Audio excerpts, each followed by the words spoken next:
Lincoln Stauber, co-owner and co-CEO of the Fire Station Cannabis Company. I'm Stosh Vosek, and I am the co-owner and co-CEO of the Fire Station.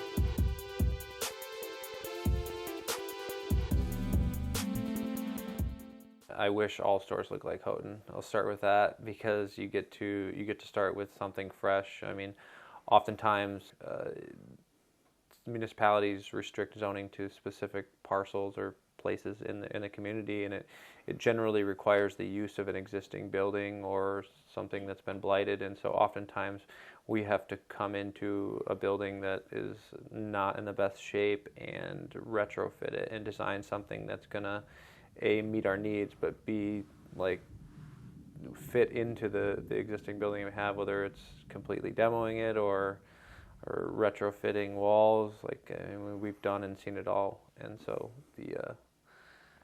the nice thing about Houghton is, like, we were able to do it from scratch, which is a lot of fun. Yeah, it was a blank canvas.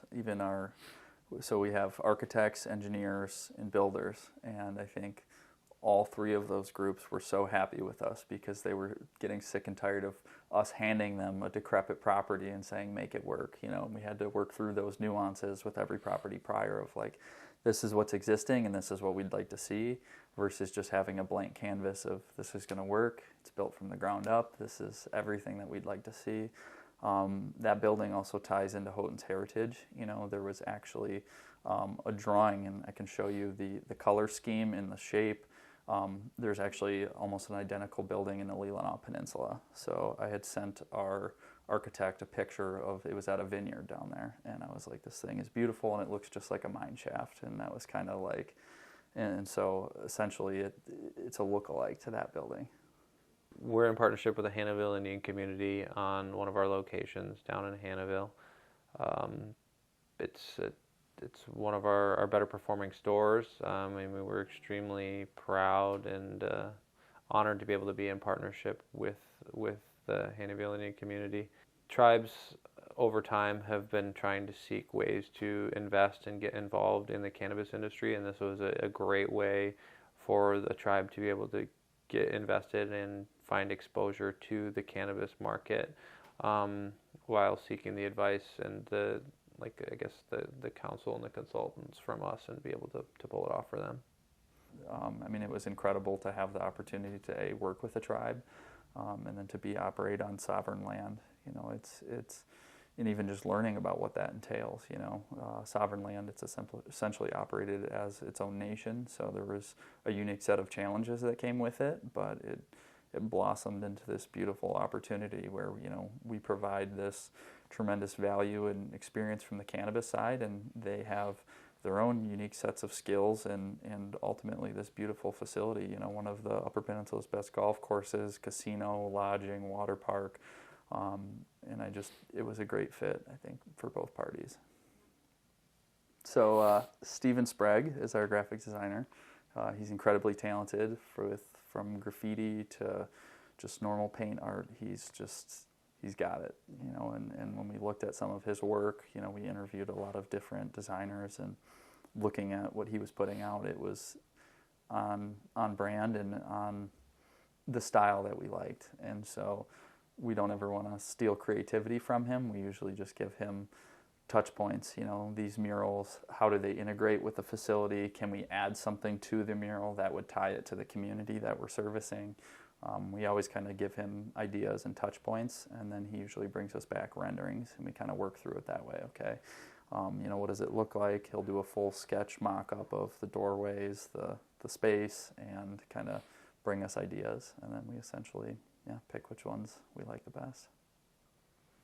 Yeah, to add to the reason for the murals, I think it has to go back to, like, what we discussed earlier, like our above and beyond customer service experience. A lot of these retailers have very similar products across their shelves, and so how do we get a customer to choose our location over someone else's? And so it comes to environment and experience, and to us, I would think it was really important to be unique and create something that was cool and that would give people an excuse to choose us over someone else, even though they're buying the same product. And so bringing the murals in was just a great idea that we were able to implement across all the stores. But It got rid of the sterile environment. Yeah. A white wall room is not.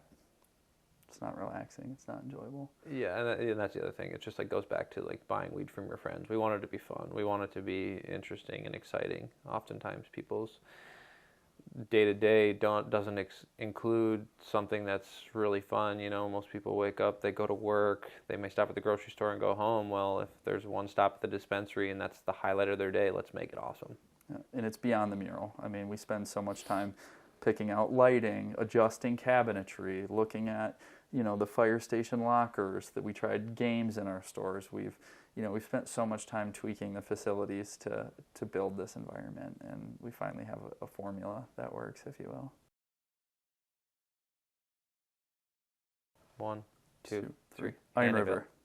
It was the first one that Steven did that like brought depth. He was able to like add texture to the handles and the axes, like the crossed axes were really cool because they symbolize the local community, because we're in partnership with the Hannahvillian community, and also they tied to the fire station, and so it was able to connect all of those dots. And then when you actually run your hand over the mural, it feels like you can feel the texture that he put into the axis, which was really cool. So I like that one the most. Yeah, it was cool. He used like thick paint on it. I like that one a lot too. Iron River, I just like the color scheme on it. It's a lot of logging heritage there, and he used a lot of just colors that we hadn't previously used in our murals, and ultimately it just encapsulated almost the entire lobby, which isn't very big. I think it's important to be involved in your community and find opportunities and ways to give back. The communities support each other, and the UP is a special place, and the 906 area code and everything that it stands for, like everybody's always been there to help each other out and do what you can. And so I think it's really important for us to do our part to give back. Even on the way here today, I stopped and helped these kids push their car out of the ditch right before this interview. Like it's really important to be able to lend a hand when you can, and whatever events or whatever's going on in the community, to just be there for them. Yeah, our population density is, rather small in the Upper Peninsula compared to other areas, and if you're not community oriented, it will affect you in the long run. Family and community is very important to us. Just how we work with our staff. We encourage those values with our staff, and integrating into any municipality we operate in, it's the same. You're not working, even though we're a large company, we don't want the feel that you're working with a large corporation that doesn't care about you, because we really do. For me, like the most rewarding thing is just seeing the success and like the growth of the team. We've seen people go from having serving jobs to being directors in the organization, and being able to be a part of something that's bigger like that. That's the most rewarding thing. The locations, all of that's cool, but to me it's really about the people. Yeah. I agree with that, but also for me it's just seeing the industry legitimized.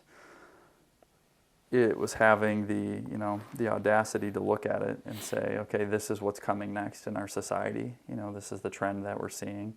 I remember going home one Christmas and telling my family what I was doing, and they all said, you're going to be in jail. This is crazy.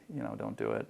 And then the following Christmas was, how do we get involved? It was a completely different tune. And I think just the struggles that we face now versus the struggles we faced when we opened are completely different. There was a lot of pushback. There was a lot of unknown. What is cannabis doing to our society? But I think we do our best to put our best foot forward and show that cannabis isn't this crazy drug, or wasn't. We're kind of debunking all of those myths about cannabis that were kind of brought out under the Nixon administration. So it's great to see the industry evolve and have it legitimized.